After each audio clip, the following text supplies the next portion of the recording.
اعوذ باللہ من الشیطان الرجیم بسم اللہ الرحمن الرحیم۔ دوستو، جان دانیال یوٹیوب چینل کی طرف سے آپ سب کو خوش آمدید۔ دوستو، میرا آج کا موضوع ہے کہ فرعون کی سرکشی اور قتل اولاد کا حکم۔ دوستو، انبیاء میں سب سے زیادہ جو واقعات پیش آئے ہیں وہ حضرت موسیٰ علیہ السلام کے ساتھ پیش آئے ہیں۔ فرعون پر جب موسیٰ علیہ السلام نے ان کے جادوگروں کو شکست دے دی اللہ کے حکم سے، تو اس کے باوجود بھی فرعون اپنے کفر پر، اپنے غرور پر کھڑا رہا۔ اتنی ظاہر اور کلی نشانیوں کو دیکھ کر بجائے اس کے کہ فرعون اپنے رب پر ایمان لے آتا، اس کی سرکشی میں مزید اضافہ ہو گیا۔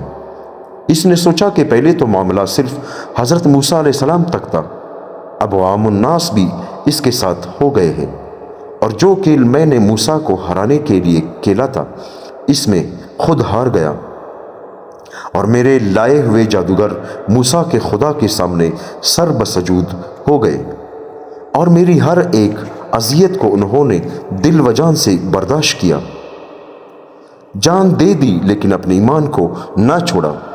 اس نے سوچا کہ اگر حالات اسی طرح رہے تو معاملہ بہت سنگین صورت اختیار کر سکتا ہے۔ چنانچہ حکم جاری کر دیا کہ موسیٰ علیہ السلام پر جو ایمان لائے ہیں ان کے ہاں جو لڑکے ہو انہیں قتل کر ڈالو، اور جو لڑکیاں ہو انہیں زندہ چھوڑ دو۔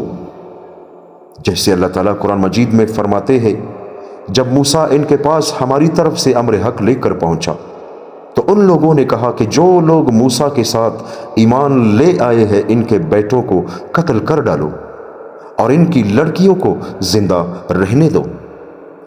یاد رہے کہ حضرت موسیٰ علیہ السلام کی پیدائش کو روکنے کے لیے فرعون اس قسم کا حکم پہلے بھی دے چکا تھا، لیکن اب دوبارہ اس لیے یہ کارروائی کی بنی اسرائیل کی تعداد کم ہو جائے اور اس طرح یہ کمزور اور بے طاقت ہو جائے اور ان کی گنتی نہ بڑھے، اور انہیں یہ خیال پیدا ہو جائے کہ ہماری اس مصیبت کا باعث موسیٰ علیہ السلام ہے، نعوذ باللہ۔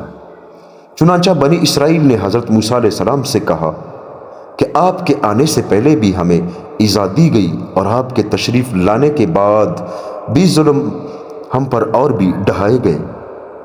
آپ نے جواب دیا کہ جلدی نہ کرو، بہت ممکن ہے کہ اللہ تعالیٰ تمہارے دشمن کو برباد کر دے اور تمہیں زمین کا خلیفہ بنائے۔ فرعون نے دیکھا کہ اس طرح بھی کام نہیں بن رہا تو اپنی قوم سے کہنے لگا کہ مجھے چھوڑو، میں موسیٰ کو قتل کروں، اور وہ اپنے خدا کو بھی اپنی مدد کے لیے پکارے، مجھے اس کی کوئی پرواہ نہیں۔ مجھے ڈر ہے کہ اسے زندہ چھوڑ دیا گیا تو وہ تمہارے دین کو بدل دے گا اور تمہاری عادات و رسومات کو تم سے چھڑا دے گا۔ اللہ تعالیٰ قرآن مجید میں فرماتے ہیں، اور فرعون نے اہل دربار سے کہا کہ مجھے چھوڑ دو کہ میں موسیٰ کو قتل کر دوں، اور اس کو چاہیے کہ اپنی مدد کے لیے اپنے رب کو پکارے، کیونکہ مجھے خطرہ ہے کہ کہیں ایسا نہ ہو کہ وہ تمہارے دین کو بدل ڈالے یا ملک میں کوئی فور فساد برپا کر دے۔ موسیٰ پر اس کی مجلس میں سے ایک آدمی جو اس سے قبل اپنے ایمان کو چھپائے ہوئے تھا اٹھ کھڑا ہوا اور کہنے لگا کہ ایسے شخص کو صرف اس بنا پر قتل کر رہے ہو کہ وہ یہ کہتا ہے کہ میرا رب اللہ ہے، حالانکہ وہ تمہارے پاس دلائل اور براہین لے کر آیا ہے۔ ائمہ تفسیر میں سے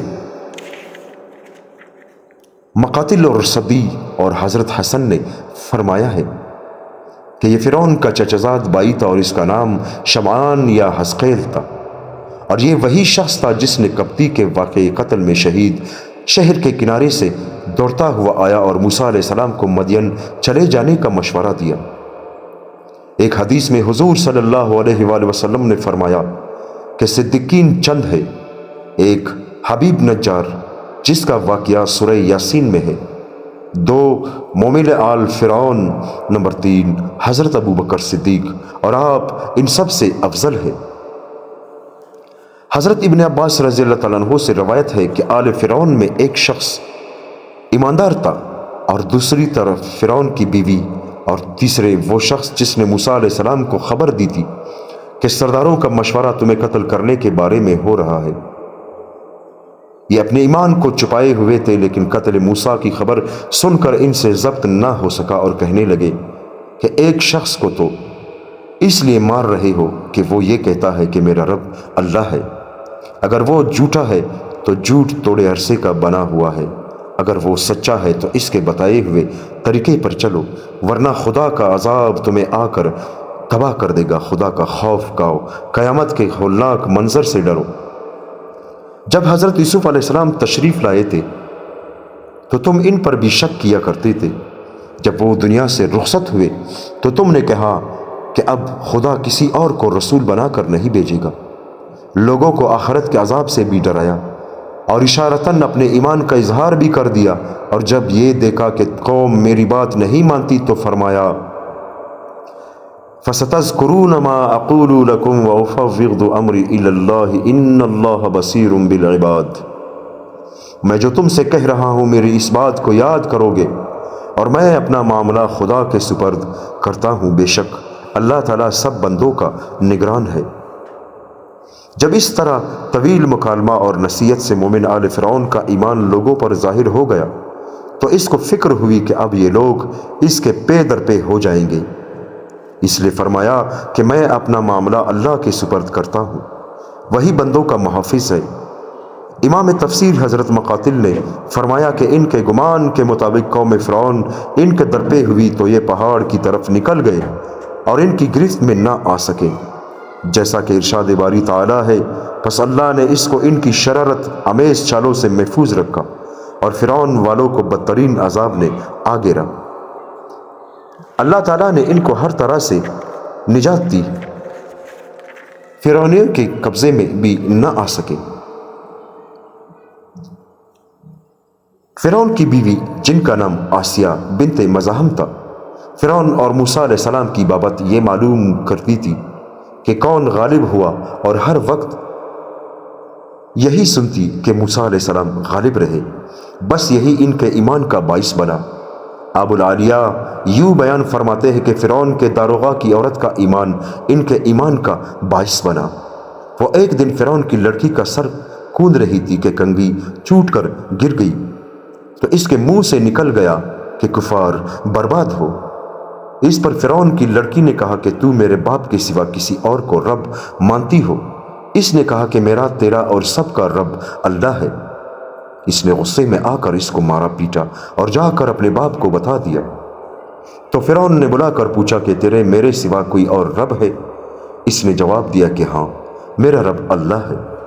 فرعون نے ان کو چت لٹا کر ہاتھوں پاؤں میں میخیں گڑوا دی اور اوپر سانپ چھوڑ دیے کہ کاٹتے رہے، لیکن جب دیکھا کہ یہ باز نہیں آتی تو فرعون نے کہا کہ میں تیرے لڑکوں کو ایک ایک کر کے تیرے سامنے قتل کر دوں گا، باز آ جا اور مجھے سجدہ کر لے۔ اس نے کہا کہ یہ نہیں ہو سکتا۔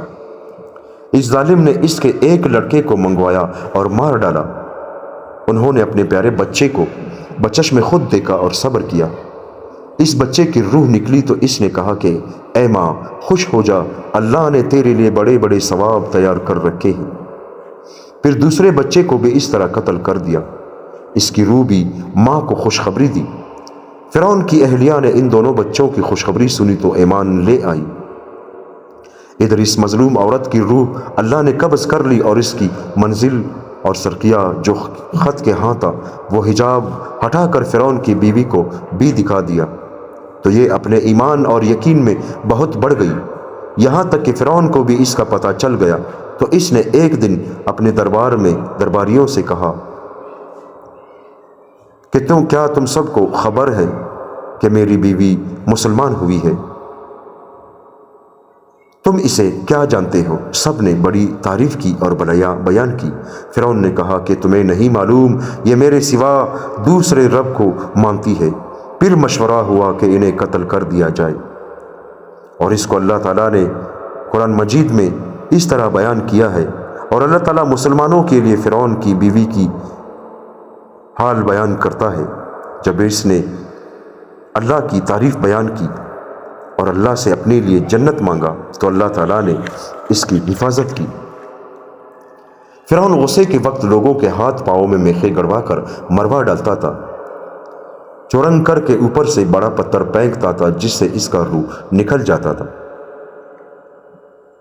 میخوں کی سزا کا موجد فرعون تھا، اس سے پہلے یہ سزا کسی نے نہیں دی، اس لیے سورہ فجر میں فرمایا کہ وہ فرعون ذی الاوتاد، اور میخوں والا فرعون۔ فرعون نے کہا کہ جو بڑی سی بڑی چٹان تمہیں ملے اسے اٹھا لاؤ اور اسے چت لٹھا کر اسے کہو کہ اپنے عقیدے سے باز آ جا، اگر باز آ جائے تو میری بیوی ہے، عزت و حرمت سے واپس لاؤ، اگر نہ مانے تو وہ چٹان اس پر گرا دو، اس کا قیمہ بنا دو۔ جب یہ لوگ پتھر لے کر آئے تو ان کو لٹھا دیا اور پتھر ان پر گرانے کے لیے اٹھایا تو انہوں نے آسمان کی طرف منہ اٹھایا، پروردگار عالم نے حجاب ہٹا دیا جنت کو، اور وہاں جو مکان ان کے لیے بنایا گیا تھا انہوں نے اپنی آنکھوں سے دیکھ لیا، اور اس میں ان کی روح پرواز کر گئی۔